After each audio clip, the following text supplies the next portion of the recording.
these finger-like structures get bigger, thicker, juicier over time.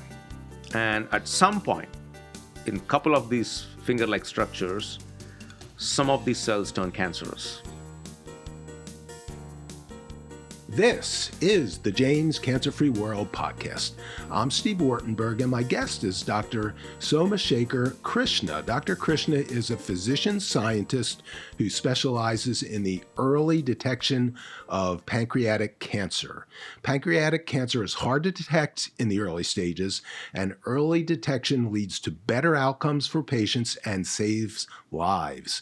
Advances in imaging and the endoscopy procedure and the use of artificial intelligence are all helping doctors better detect and remove precancerous pancreatic cysts. Dr. Krishna will fill us in on these advances and his own research, which focuses on the early detection of pancreatic cancer. Welcome to the podcast. Thank you. Thank you, Steve. Well, we've had a couple of your colleagues come and talk about pancreatic cancer, but this is going to be a new area, and it sounds really exciting and has great potential. But let's sort of start a little bit about why and how pancreatic cancer is hard to detect in the early stages. So one of the key issues with pancreatic cancer is that in the early stages, it doesn't produce any symptoms. Right, yeah. So typically, by the time a tumor, a pancreatic cancer, is 2 to 3 centimeters or like 1 inch in size, by which time a patient may have symptoms. But if you kind of go back in time, that tumor or the precancerous lesion probably started 7 to 10 years before, when it was, before that time where it reaches that 1 inch in size. So during all that time, the lesion or the tumor doesn't appear to produce any symptoms in most patients. So that is the reason why nearly 75 to 80% of patients get diagnosed late in the disease. But when patients do have CT scans or MRIs for some other reason, most commonly or incidentally, they get diagnosed with this precancerous cysts, and sometimes it could be solid tumors too, but if it's solid, it's already cancerous. And when you look at these tumors, the pancreatic cancer, a majority of them start as solid lesions, and a decent fraction, up to 20%, 25% of them can start as cysts and then eventually progress to cancer. Wow. So unlike, say, colon cancer, where you have precancerous cysts and it's easier to see them with a colonoscopy and remove them, there's no accepted standard screening procedure for pancreatic cancer. Yeah, that is right. So the colon cancer, it's about, I believe, about 150 to 200,000 patients are diagnosed every year. And compared to that, pancreatic cancer, although the incidence is slowly going up, it's about 50 to 60,000 people are diagnosed every year. So in reality, if you have to scan and have a screening modality, in terms of the finances, what we call as healthcare resources, it doesn't match up. So that's the reason there is no active screening for low risk or average risk individuals. But there are certain patients who are deemed as high risk based on family history and other like diabetes, smoking. There are certain categories where we classify them as high risk. Family history and genetic evaluation will lead to, that's the most common reason why a patient gets classified as high risk. In those, we do have an active surveillance or screening modality or guidelines. So also if patients get diagnosed with pancreatic cysts, incidentally, which a majority of them get incidentally diagnosed with pancreatic cysts. Meaning the doctor is looking for something else? Something else. Yeah. And then lo and behold, you see a cyst in the pancreas, and then they are categorized as not really high risk, but they are on a surveillance protocol. They're on, serial imaging. So if I understand that the normal average healthy person there's not going to be any screening.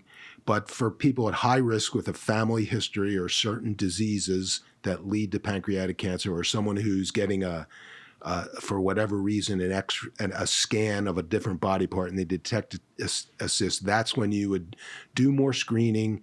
And I think that's where you come in with your expertise in screening and endoscopy procedures. So pancreatic cysts are very common, actually.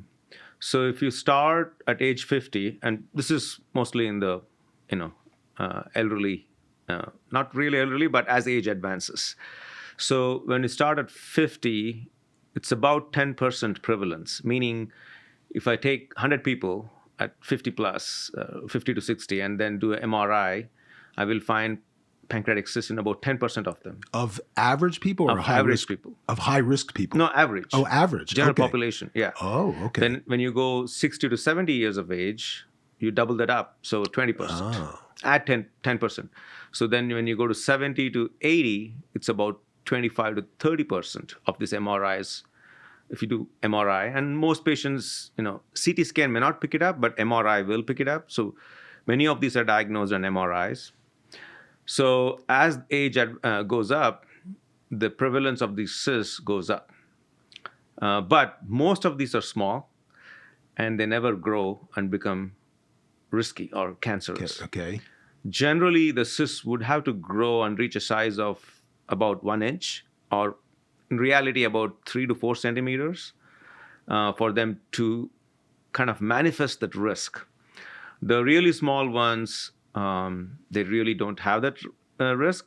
But when you do find a cyst, say at 1/4 inch, we don't know if that's going to grow and eventually become 1 inch and have that risk. So we have to follow these patients throughout their life. So in many patients who get a cyst at an advanced age, they will eventually die of something else. But many patients, that cyst becomes cancerous and a real problem that will be treated otherwise, that could lead to their mortality. Yeah. So if, for example, a patient doesn't know, has a cyst in the pancreas, and then it's there, it increases in size, it reaches the size of 1 inch, 1.5 inches in reality, and then there's a 25% risk of that turning into cancer. So, and then it may turn, and by the time it turns into cancer, then the whole cyst becomes more solid. Sometimes you cannot even know how it started, whether it started as a solid or a cystic lesion. So, and then at some point, patients will get symptoms and they get diagnosed with pancreatic cancer, weight loss, jaundice, lack of appetite, so such things. So does this, I don't know the biology of the pancreas, is it grow inside it or on the outside of it or both? It's purely inside. Inside, okay. Yeah. And that's why detecting it's even harder with imaging, right? Yes. Okay. Typically, ultrasounds do not pick it up. CT scans can pick it up when they're about 2 centimeters, which 2.5 centimeters is 1 inch. So there is a problem with that. MRIs will pick it up. Now, MRIs, though, out in the community, we have trained radiologists at the James who are trained specifically in MRI, and they pick up even the smallest of cysts. But out in the community, we see that there is a decent amount of misinterpretation of the MRIs. When you say community, you mean like smaller, non-comprehensive cancer center hospitals that don't see a lot of these cases and don't have specialists like you. Yeah. Okay. And specialized radiologists, and radiologists as well. yeah. So there is the chance that it could get misread and could be missed. So also other situation is that cyst in other parts of the body does not convey risk as such, but not so in the pancreas. So for example, a cyst in the liver, cysts in the kidney, they are common, and they usually are not cancerous. They are simple cysts. So if someone is not aware that a pancreatic cyst does have a risk, and they just see that the scans did pick up a cyst in the pancreas, if they're not aware, I'm talking about physicians. Right. If they're not aware that this has to be referred to at least a gastroenterologist, then it could be just they don't go on surveillance, they don't go on serial imaging, and then it could progress.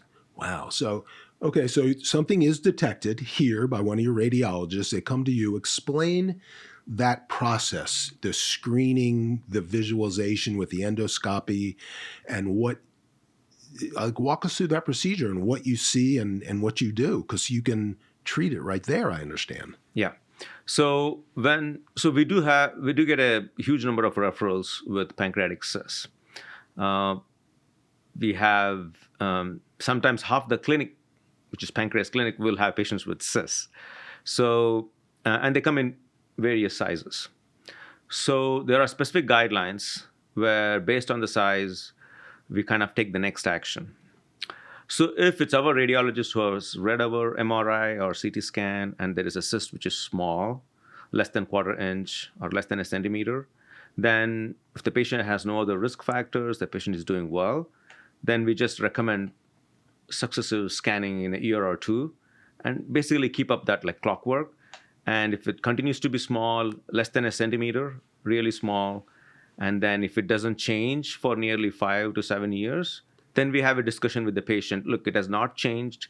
This is one of those low risk cysts. We can probably stop watching it. Because if it stops growing, it won't become cancerous? Yeah. Okay. Well, most patients are older. Mm-hmm. And then if they're more than 70, and then you're watched for 5, 6 years, it has not progressed, then the probability of that really reaching that size of 3 to 4 centimeters or inch and a half is very low. And as per research, it has shown that you can offer them stopping surveillance for the small ones. Okay. But if it is bigger, Right. so let's address something which is more than 2 centimeters or little, an inch or little less than an inch or more than 1 inch. So these are the little larger ones. So those need to have more attention and focus. So they will go on more intensive surveillance scans at least every 6 months. Now, the other thing with that is that you always need to complement the MRI or CT scan with an endoscopic procedure. And this procedure is called endoscopic ultrasound. I think most people know that endoscopy is a flexible tube with a camera at the tip. And we have upper endoscopy, which is called EGD. It's the common thing. And then we have the lower endoscopy, which is colonoscopy, which most patients undergo for colon cancer screening. So the upper endoscopy, along with the camera, this endoscopic ultrasound, the tip of the scope has an ultrasound probe. So again, we give anesthesia, we go through the mouth, and then the scope is mostly in the stomach area, but the ultrasound comes on, and we can see the structures around the stomach, and the pancreas is pretty much in the back of the stomach, almost stuck to the back of the stomach. So we can see the pancreas in a very detailed manner. What I tell most patients is that most patients know that pregnant mothers get ultrasound from outside and they can pick up all these tiny structures and they can diagnose so many things in the fetus. Similarly, we can pick up even the tiniest 2 millimeter structure in the pancreas. Because with a pregnant woman, the ultrasound is an inch away from what you're looking at. It's out, yeah, exactly. And then you're able, through the endoscopy, to get an inch away from the pancreas. Exactly right, yeah. We can get very close to the pancreas and we can examine the pancreas. Now, obviously, that gives us an edge over MRI because we can really look at this cyst and appreciate all the features of the cyst. And we can further what we call as risk stratify, meaning establish the risk of the cyst. Now, going one step further, since we are right there in the stomach, we can pass a needle through the scope, which will go through all the way through the scope, and then it'll come out of the tip of the scope, go through the stomach wall, go into that cyst. And we can aspirate or suction or biopsy the cyst. We can also send certain small cameras through this needle to, in fact, do real-time video microscopy, or what we call as endomicroscopy of the cyst, again trying to establish the risk of the cyst. Are you able to do that quickly while the patient is still there, or do you have to send it to a lab that takes an extended period and then the patient is gone by the time you know the answer, or is the patient still there? It's all real time. Oh, so you know the answer right there. Yeah. Wow. In most patients, 95% of patients, when we manage this larger cyst, so the patients come to the endoscopy, it's an outpatient procedure. They come to the endoscopy unit.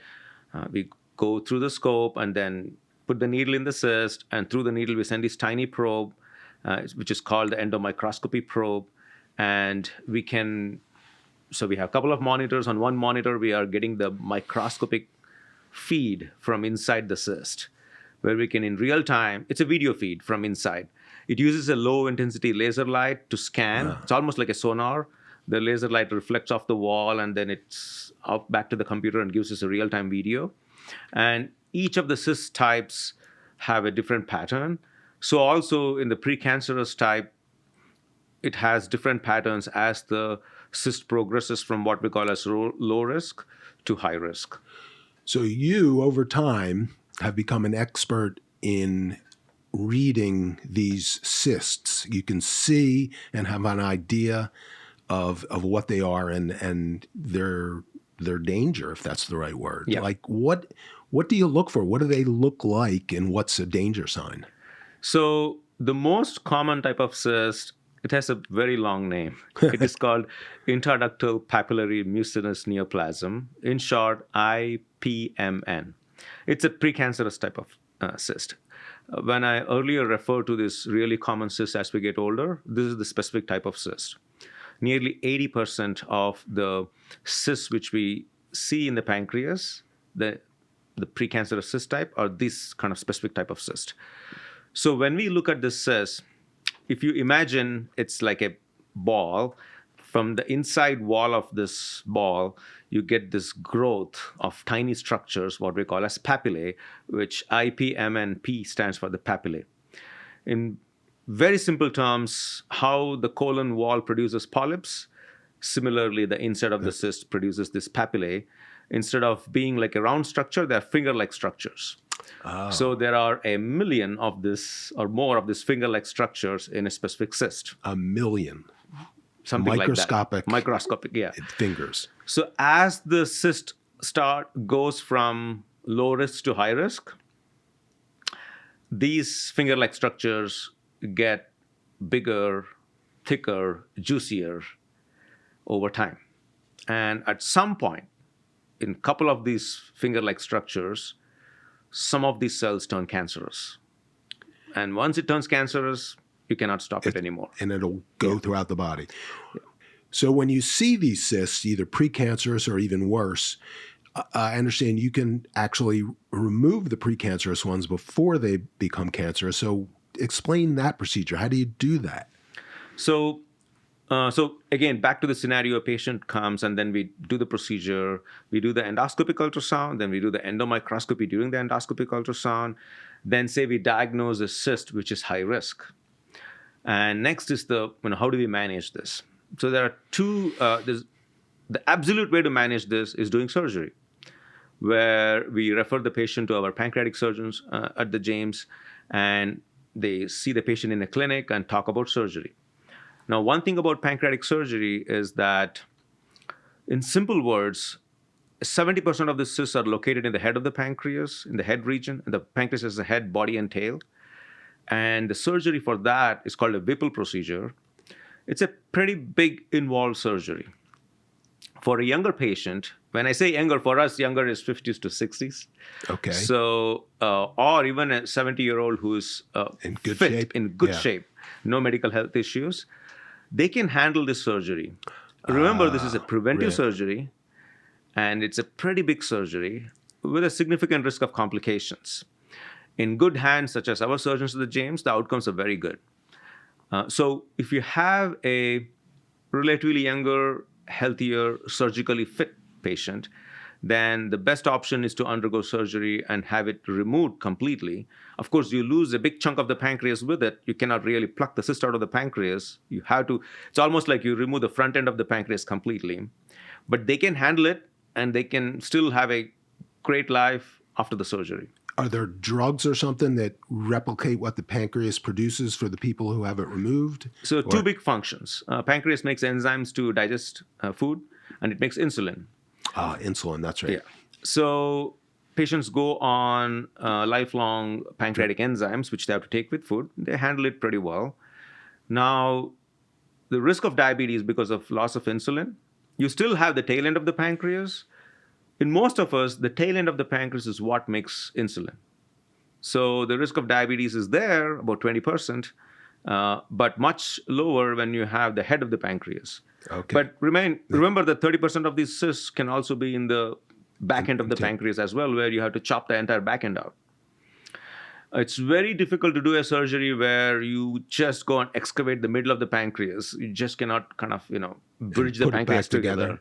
So either you lose the front end or the back end. Okay.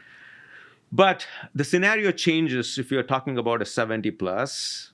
Now imagine this, I told you the cysts go up in prevalence as age advances. So typically when they are 70 or 80, let's say 80-year-old. And then here, what we have to do is we have to keep the cyst under control till the patient goes to 100 years of age. So instead of submitting such a patient to a massive surgery where surgery itself can cause a lot of complications, now we have a new option of treating this by ablating the cyst. Ablating heat? Yeah. Okay. So we initially started with a chemoablation, essentially endoscopy, needle goes into the cyst. Through the needle, we inject a little bit of a chemotherapy drug. What we found was that we had to do a couple of sessions or 3 sessions or 4 sessions to ablate. Now, the FDA approved a new probe, which again goes through the scope, and it's called radiofrequency ablation. Now, just like how a needle goes into the cyst, this probe, which is like a needle, goes into the cyst. It doesn't have a hollow point. It's just a probe which goes into the cyst. And we can produce heat because of radiofrequency. And in a very careful manner, we try to ablate as much as possible. We have to be very careful because pancreas is very sensitive to heat. So you're able to target that heat to avert the area you need to. Okay. The targeting, so typically we have 2 or 3 different types of probes, and we can use the specific kind of probe based on how big the cyst is. Yeah.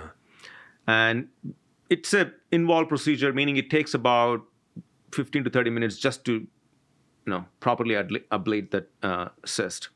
So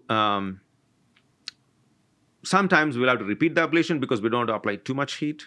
So 3 months later, after the primary ablation, we do a secondary ablation. Oh, I see. You want to make a mistake on the air of caution and not take too much out, rather than take less and go back later, safer. Yeah.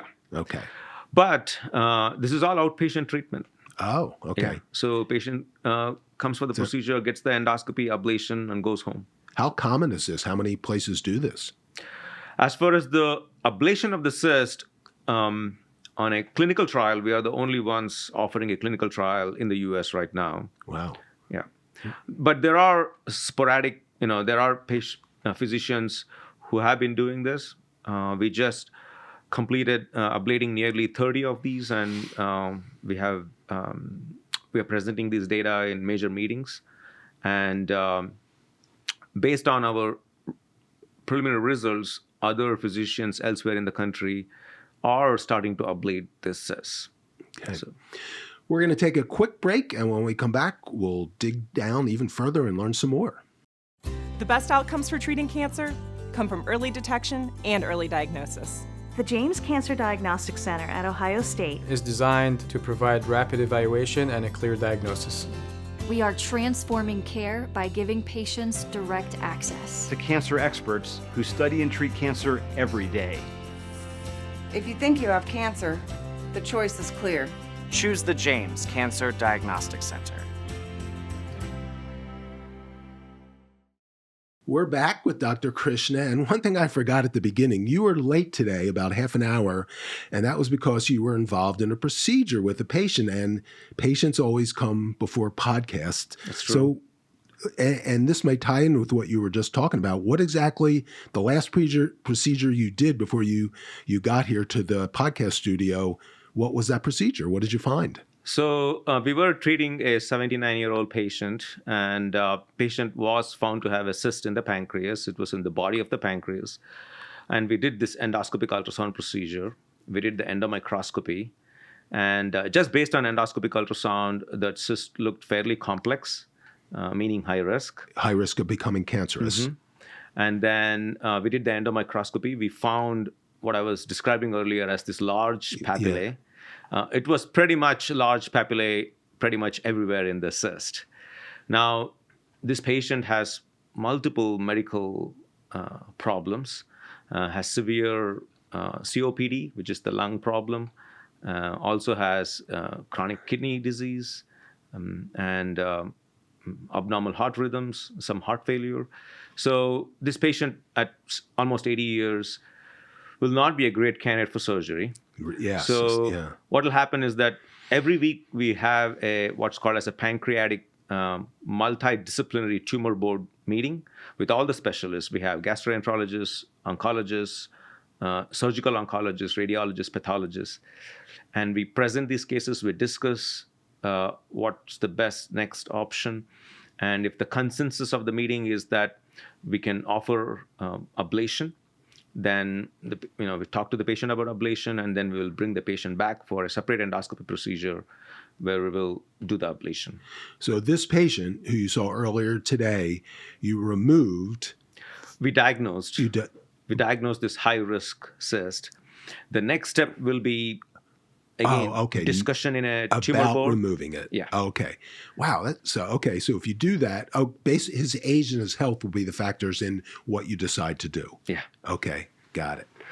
One of the other things that has come up a few times on the podcast is AI, artificial intelligence. And I understand you're starting to utilize that and maybe can help others use it in smaller hospitals. Yeah. So again, back to what we talked about when we do the endomicroscopy, I had this concept of a classroom of kids with different first and second 10th grade kids. So when we do this microscopy of the cyst, where we see these finger-like structures, there is a bit of a problem. These images move very fast. It's what I describe as you're almost going at 500 miles per hour, and I want you to count how many black and white and red color cars you see. Yeah. While you're going that fast. Oh, I see what you mean. Yeah, the faster you go in a car, you cannot zoom out. You can't read the sign. So because this is a tiny probe in a larger cyst, and the patient is constantly breathing, and when the diaphragm moves, the pancreas moves with it, and then the images move very fast. So while for somebody who's been doing this for many years, for a trained eye, they can diagnose this right away. Like you. Yeah. And there are quite a few who have been doing this. But if you want this to be widely applicable, then we need help. I see. So here at the James, you have experts who've read thousands of them, but out in the outside world, there are doctors who just don't have the volume and the experience you have. Yeah. So because of that, we have been building an AI model. We have like the third version of the AI model now, and we have published a couple of versions before. Essentially, what it does is that this fast video, which is going to read it faster than a human brain, and then it'll give us a diagnosis whether this is low risk or high risk. But from a human point of view, it's not that you have to completely agree with what the AI says. You will do your own homework. You will review the video. But when you're kind of not sure, or if you're kind of not well trained in this, you can trust the AI, and the accuracy of the AI is about 90%, which is pretty good. Even the human accuracy is about 90%, so it kind of matches the human accuracy. And the AI models, they only get better and better with more cases. So over time, it will be fully optimized where you can trust the AI in making a decision. But still, I would say it has to be a combined decision between a trained eye and the AI. So it's another tool, and in the hand of an expert like you, you'll use it but still trust your own instincts and experience. But again, that concept of when you perfect this and it's approved and it's spread out through the country and the world, less experienced doctors who see less experience, who see less cases of this, they're going to really need that, and it'll be really helpful to them. Yeah. The other big aspect is that for somebody who's early in this endomicroscopy and trying to learn, they can use AI to actually train them. Oh, that's a great point. Yeah. It's almost like a test. Yeah. Yeah. And we have video libraries. We have done a lot of training sessions. They can do it online. Yeah.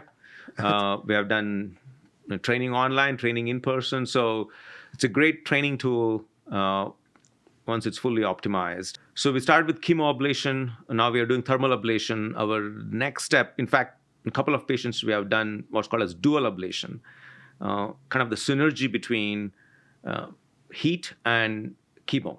It's all local treatment. It's all outpatient treatment, where they had chemo first and later heat, or they had heat first and then later chemo. And there are certain new innovative ablation tools which are being developed elsewhere. And once they're FDA approved, we plan to use them as well. And one of them is a non-thermal ablation. So non-heat. Non-heat, okay. Yeah. And kind of using high voltage currents at a very low kind of intensity, very local. It's electricity kind of. Yeah. Wow. Yeah. So once those are available, we plan to use them so that we can reduce any complications, because the pancreas is sensitive to heat and there is a risk of pancreatitis. So hopefully we can reduce all the side effects because of using heat. Wow, so this is amazing. You've come up with a lot of, you're involved with and have come up on your own a lot of new innovations that are really pushing forward diagnosis and treatment. What motivates you to be a leader? So it's essentially back to pancreatic cancer. When I was at MD Anderson Cancer Center, we used to do studies on pancreatic cancer. And when we do studies, we have to look back on patients and look at the data and then see how they did. What really motivated me was that when I was doing the study, I found that 80% of them did not make it more than 1 year after diagnosis. Wow. So that was like a huge wake-up call. So that basically stuck with me. And then after coming to Ohio State in 2012, that how do we change these outcomes? That was the big motivating factor. So while I said that a majority of these start as solid lesions, and then we have about 20-25% start as cysts. So when you talk about pancreatic cysts, here is an opportunity to intervene early and prevent them from progressing to pancreatic cancer. So early detection, meaning accurate and early risk stratification or establishing the risk of pancreatic cysts. And then now we are stepped into ablation as well. The ablation field is new, evolving, and once we step into what we call as a multi-center study where we do ablation across multiple centers, then we will have more refined guidelines as to how we're going to manage this cyst. So it sounds like you're someone who's never satisfied with the status quo in medicine. Medicine is constantly progressive, so yeah. Well, it only progresses when it has people who lead the progression. So thank you for doing that. Thank you. This podcast is brought to you by the Ohio State University Comprehensive Cancer Center, Arthur G. James Cancer Hospital, and Richard J. Solove Research Institute. For more information, check out our website, cancer.osu.edu.